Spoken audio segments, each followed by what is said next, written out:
Welcome back, dear viewers. You're still watching Nile TV, Nile Cruise on Nile TV, dear viewers. And in this amazing segment, we have with us, dear viewers, through the long history of Cairo, the city has received many nicknames: the Conqueror, the Victorious, the City of a Thousand Minarets, and now a new addition to the list, which is the capital of the Islamic culture in 2020. The Ministry of Culture launched a culture and artistic program celebrating the Egyptian capital as the capital of the Islamic culture. Every function of the ministry is working hard to create a new culture program with an entire year of celebration in the city. The celebrations, dear viewers, aims include spreading the Islamic culture and reviving the culture messages by highlighting the glories of the chosen cities, also spreading the values of coexistence globally. Dear viewers, in this context, we have with us Hisham Essaawy, and it's a very good day to have you with us. And his title is an interdisciplinary designer and mentor as well. A very good day, sir. Thank you, Rana. Good day to you, Hisham. Now, to begin with, what is interdisciplinary design? Okay, well, actually, trends now in design is a bit different than the ordinary ones. So you have to have a lot of backgrounds in order to be a good designer. So, for example, you can be an architect, you can be an interior designer, product designer, having a lot of studies behind this kind of profession in order to be, they call it like T-personnel designer instead of I-personnel designer. I-personnel designer is the designer that is working regarding the ordinary way of learning design. So like graduating from the architecture school and then be a professional architect and so on. On the other hand, the T-personnel designer who is working with different disciplinary or multidisciplinary backgrounds, like art, like graphics, like fashion, like trends, CMF, colors, materials and finishes, a lot of backgrounds in order to be different designer, having a huge background in order to be better designer. Okay, I believe that Cairo is very convenient for this type of art because Cairo has been exposed, Egypt in general, but Cairo in particular has been exposed to various cultures and therefore various designs, the Islamic, the Coptic, the modern. Yes. And if we're talking about architecture in particular, if we go downtown, we would find that there are certain parts of downtown Cairo that are an exact copy of downtown Paris. Yeah. With the same design in everything. In an Egyptian way. In an Egyptian way. And that's the whole idea behind interdisciplinary. Exactly. So you get the design of other parts of the world and with you the essence with your of own. the Egyptian way. Yes, Yeah, exactly. Culture. Yes. So tell us more about that. So, exactly as you said, Egypt has its own unique character. Features and characteristics and everything. So from beginning, from the ancient Egyptians, and then we became a cosmopolitan. So starting from the Greeks, starting from the Romans, and then after a while with the Coptic era, and then the Islamic era. Even the Islamic era, when we're talking about the architecture, we're having different significant styles in Egypt called Islamic architecture. So we're having Fatimid architecture, which is totally different than the Mamluki era, which is different than the Ottoman era, and each one is Egyptian in its soul. So having its own characteristics. So that's why it's very interesting. In the mid-20th century, when the architects, the Egyptian architects, went to Europe to learn architecture, and they came back and they built the downtown, the old downtown. You can see the downtown is built like Europe, like Rome, like Paris, but with its essence of Egyptian architecture. For example, we're having a very famous style called Art Deco. So Art Deco is an American style that launched in the mid-20th century. In Arabic we say Art Deco. Yes, we can say a lot of this. Like when we're talking about the Empire style or the Empire style, when you're talking with the carpenters, you have to tell them Empire instead of Empire or Empire. Yes, you're right. So that's why we're having a lot of significant characteristics. We can talk a lot about these characteristics that influenced the designers not to let go the Egyptian essence and depending only on the Western styles. No, we mixed them all and became interdisciplinary, as you're saying. Exactly. Okay, Hisham, of course, why was Cairo chosen as a capital of Islamic culture from your own perspective? I want your own perspective. Of course, Okay. they chose it. Yes. I want your perspective. Yes. I don't want to defend this, but I believe this should be from beginning because we're having Definitely, you're Y- not defending, of yeah, course. exactly. But the thing is, we're having the most beautiful styles. This is not my say, but all over the world we have the most beautiful styles, especially when we're talking about the Mamluki style. So, firstly, the Fatimid style. When the Fatimid era starts, they used the Egyptian craftsmen in order to make this kind of new buildings, which mainly were mosques, and of course Al Azhar is one of them. And you can see this unique perception that I have to say it a bit in Arabic because the Fatimid used the word of the best when they're calling this architecture project. For example, Al Azhar means the best. It's called Sigit Afal Tafdil, or it's the best. So another monument, it's called Al Aqmar. It's also the best. So they were using this in order to seek perfection in their work. We invented a lot of new motifs, and we used Arabic calligraphy as the crown of the architecture. It's always on the top. And the Arabic calligraphy, they used Kufi calligraphy. But when we're talking about the Mamluki era, after a while, it's one of the most generous and most beautiful styles because these Mamluks came from Eastern Europe. Of course, that time Egypt was an empire. And that empire were bringing a lot of followers from all over the Islamic world that time, which were like Kazakhstan and other countries in the Eastern Europe were also Muslims. Albania also. Albania and some of the Slavics countries, the Commonwealth of the former USSR.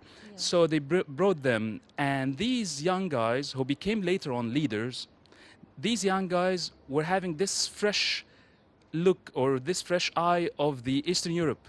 So Eastern European minds came to Egypt and raised in Egypt, and then they started to think how to build. So that's why it was a huge interdisciplinary way of thinking. So they built the beautiful Mamluki styles, which were, especially in Shara al-Mu'izz, in of Mu'izz course, Street. It's Mu'izz Street was the ultimate yes, demonstration exactly, of that style. exactly. From the Fatimid era, it was the best place to demonstrate your work. So Yes. it's all over the Islamic heritage. They started with Mu'izz Street, and then every any new era or any new sculpture or architecture style or anyone who wants to make a new project, he has to put it in Mu'izz Street because it's the best the best place to do this. So in Mu'izz Street, you can see the Mamluki styles, which was also inspired from the medieval styles in Europe, because at that time Mamluks were fighting the Crusades with Europe, and we had this kind of interaction with the European style.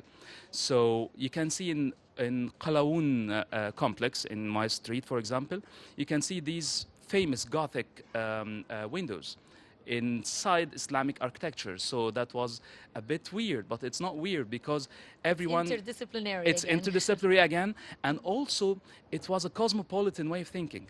We're having the same lifestyle like Europe that time. Egypt was very, very powerful that time. So that's why we were acting as if any other European country with the mixture or with the essence of the Islamic architecture that time. So that's why it was very generous and very unique.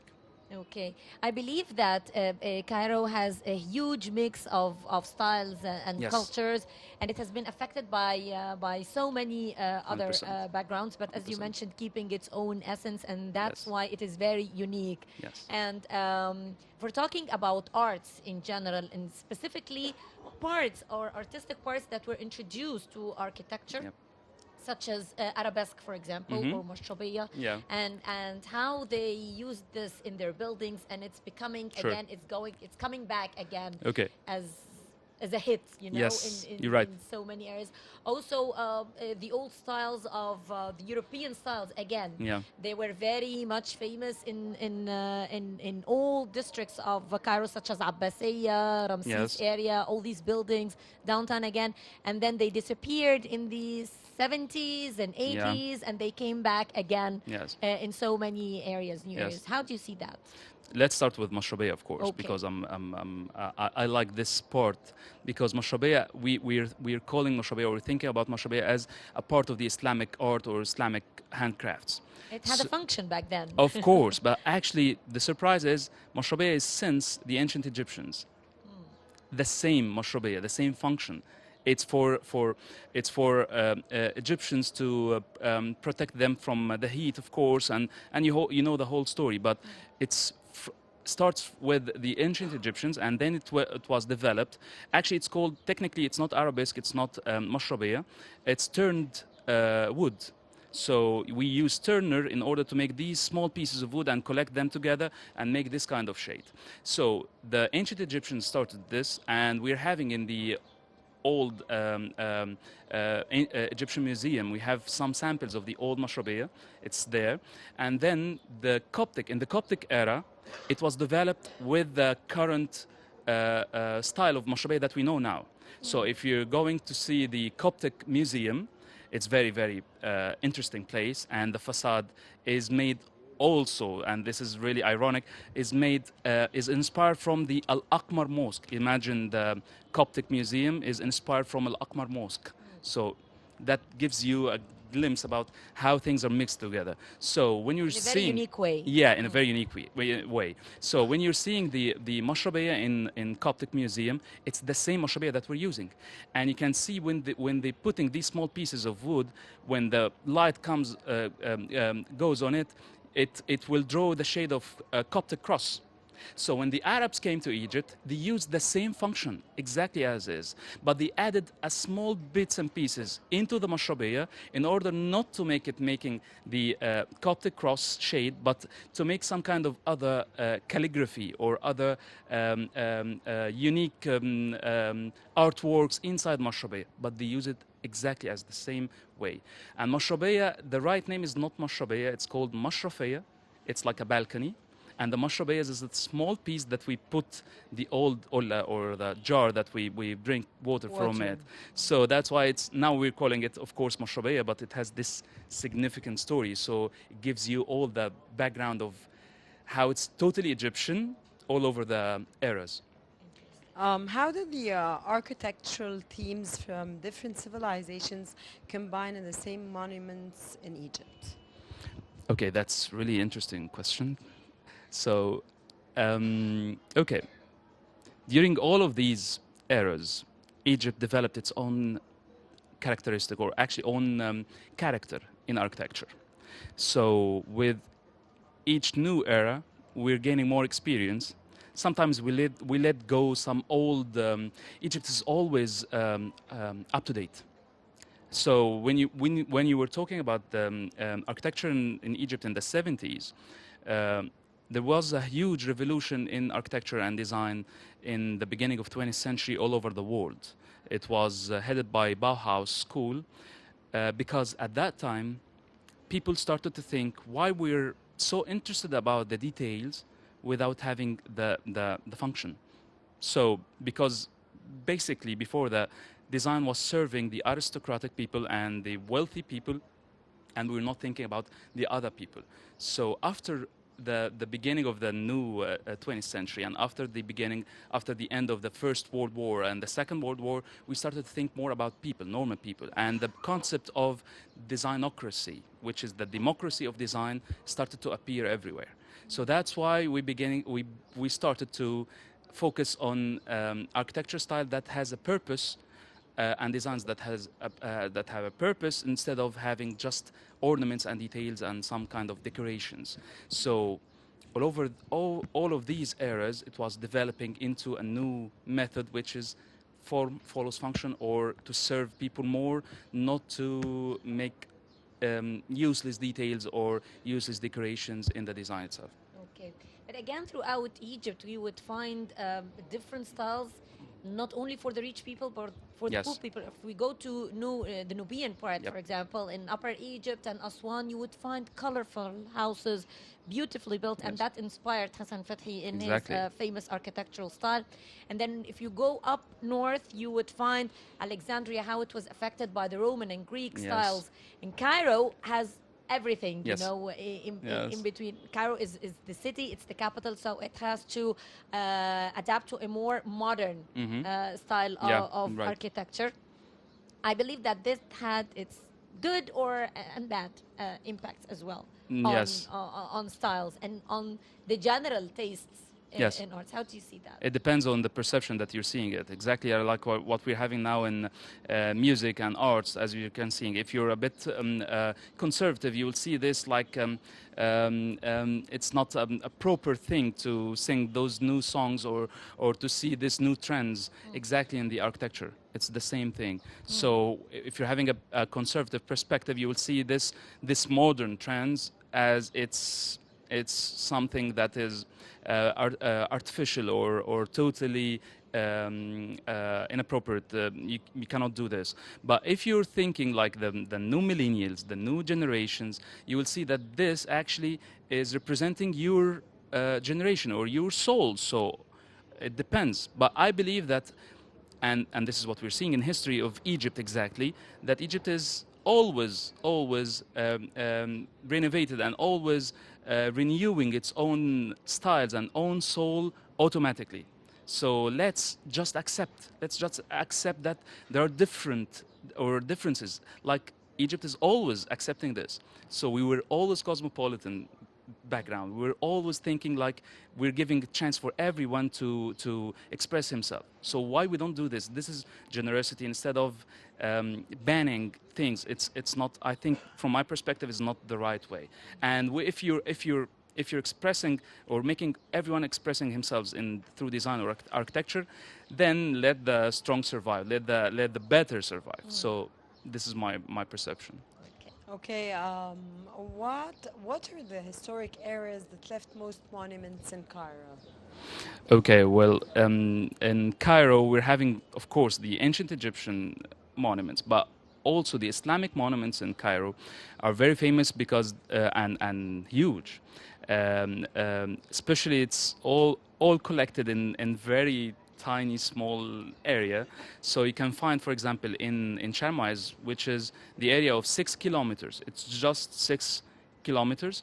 You can find the three main styles of Islamic architecture, the main three styles in this place, because when Amr ibn al-As started to enter Egypt and they started to make the first capital of Islamic Egypt in Fustat, and then after it Al-Qata'a and Al-Askar by Ahmed ibn Tulun, and after that the Fatimid came and made Cairo. It was always in the same area, because at that time, before of course Cairo, that time the capital of Egypt was Alexandria by the Romans. So this was the main place that collected all of the Islamic architecture at that time.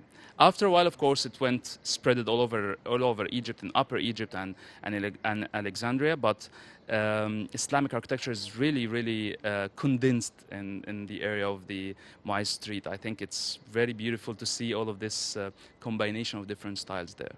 Okay. Since Cairo was chosen as the capital of Islamic culture 2020, and the Ministry of Culture has launched a special program throughout the year to showcase Cairo with all its Islamic history in particular, and its Islamic heritage, which is also variable, as you mentioned, that Exactly. between the Fatima, the Ayyubin, the Mamluk, and so on Yes. and so forth.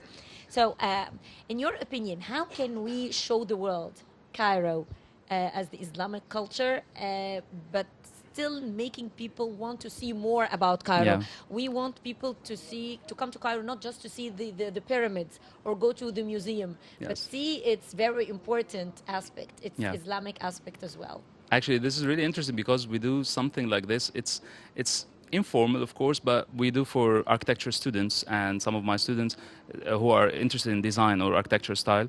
So we're giving them this kind of culture tour. It's in Muaz Street, and we take them through the timeline. Started from the beginning of Cairo, and then the Fatimid era, and then we go through. It's all in the same place, so it's really easy to go through the whole place. So and then to go to the Mamluki era, and then the Ottoman era in the same street of Muaz Street. So focusing on Muaz Street as a cultural tours, I think it will be very beneficial for tourists, but of course to give them this kind of architectural slash cultural tour, not just this kind of entertainment tour. So because we're having a lot of history there. When I'm bringing my students, and they tell me we went to my street several times, but we didn't know all of these details about Barqoq Mosque, about the complex of Qalawun, about the famous mosque of Nasr Muhammad ibn Qalawun, the son of Qalawun, who brought a whole facade of a church in Damascus in order to show off that he's ruling Egypt from Egypt and Damascus and Sudan, and he was just trying to prove or show off his way, power. his power, exactly. So when you're telling the others all of these stories with the same monuments that they're seeing it every day, it gives the whole difference. Okay. Okay, Hisham, Damiata, of course, is one of the pioneering cities in Cairo in the Egyptian furniture. How is it considered as a precious Egyptian asset, and how can we develop its techniques to actually reflect our identity in the designs? We are manufacturing more than 70 to And is 80%. do you have any relation with Yeah, sure. furniture? Actually, I was selected to head a team of furniture designers. Wow, that's amazing. Because I'm also a furniture designer, and we're having a very good you are a French yeah, designer? furniture designer. Really? Yes, product and furniture designer, and I teach this in several universities around the world and also in Egypt. So we're working on this field, especially in Egypt, in order to enhance the power of Damietta, and we made a lot of workshops to help people or the stakeholders of the industry in Damietta in order to export more furniture, because more than 70 to 80% of the furniture manufacturers or the furniture power in Egypt is in Damietta. So we wanted just to give them some more notes and more ways to export. Damietta is having its port, and it's having its own unique place on the map, because we're a hub in Egypt, so we can export easily to Europe. But firstly, we need to know the client segmentation, what the client market needs. needs. Exactly. So if you want to export, for example, you need to understand the needs of your client, not to export Exactly. with the same way that What you have. It's Exactly. not about what you have. It's about what the market needs. Exactly. So Okay, Hisham, sorry, Hala, if I interrupted. Do any foreign calibers are indulged in working in Damiata, or only purely Egyptian calibers that are working in this field? okay, only Egyptian manufacturers. But what we're trying, Manufacturers? yes, but what we're trying to do is to give the help of the experts in the field of production methods, which is very important. It's not all about the power of production; it's also the new production methods methods. only, or design as well? Because Both. But we're We did depending now discuss on the Egyptian designers. We brought some. That's why I was telling you the first project in Damietta Furniture City, the new one, was I was heading or leading a group of international furniture designers from Germany, from Greece, and from Egypt. And we give them a lot of details about the new trends in furniture design. Now we're trying to make it as Egyptian experiment, but also we're bringing some of Danish designers to Damietta. They're students of furniture design, and we brought our furniture designers from Egypt, and we make this kind of workshop, and we put them together in one of the famous factories in order to produce the new furniture. Their new designs, and it was a huge success in Egypt and in Denmark by Egyptian designers, actually Damiettan designers, some of them. So there is a new soul in Damietta, not only to depend on the old trends or old styles, but to depend on the new styles that spreading all over the world. Well, talking about Damietta, this brings me to talking about various types of art. So we're talking wood here, and if we're talking about the various forms of art that distinguishes Egypt in particular in terms of design, Egypt has a huge manpower in terms of art, crafts, and Yes. handmade products Yes. that involves wood, Yes. copper, That's right. Other materials that are introduced in architectural That's and right. interior designs. How do you see that, and how can we maintain this? Because the introduction of machines actually, yeah, I mean, made Yes. like a downturn Yeah, in yeah, you're whatever right. is made by hands, which was very distinguishing in Egypt. Yes, So how you're can right. we maintain that? Well, actually, the trend now is not like the old days with the mass production. Now we're having a new trend, which is helping us. I hope so. Which called this new trend. Actually it's called the mass customization. So it's not about mass production; it's about mass customization. When you're going anywhere in Europe and trying to buy a new T-shirt from a famous brand, you will find this kind of a corner that's telling you if you want to customize it. So I will customize it for you, putting other stuff on the T-shirt or putting other stuff on your purse or whatever. And this, of course, for extra money. And here comes our opportunity in this. In mass customization, not only, of course, we have to depend on machinery, but also we have to depend on our manpower. So mass customization is the good solution for this, especially we're having very clever craftsmen. But also, on the other hand, we need to know the new techniques of production and new techniques of design that will help us more in production. So educating and giving the know-how to our manufacturers and making them on the same international pace of design worldwide, this will give the whole benefits. But stepping back and depending only on manpower, I think it will not help at all. Mr. Hisham Essaawy, interdisciplinary designer and mentor. Of course, it was a pleasure to have you with us today. Nile Pleasure is Cruise, mine. Thank you, Rana. informative knowledge, which we really appreciate. Thank you. Thank you so much for joining us. Thank you, and, Rana. Thank you, Hala. Thank It you was a very much, pleasure. Mr. Hisham. Ladies and gentlemen, stay tuned. A short break and we'll be right back.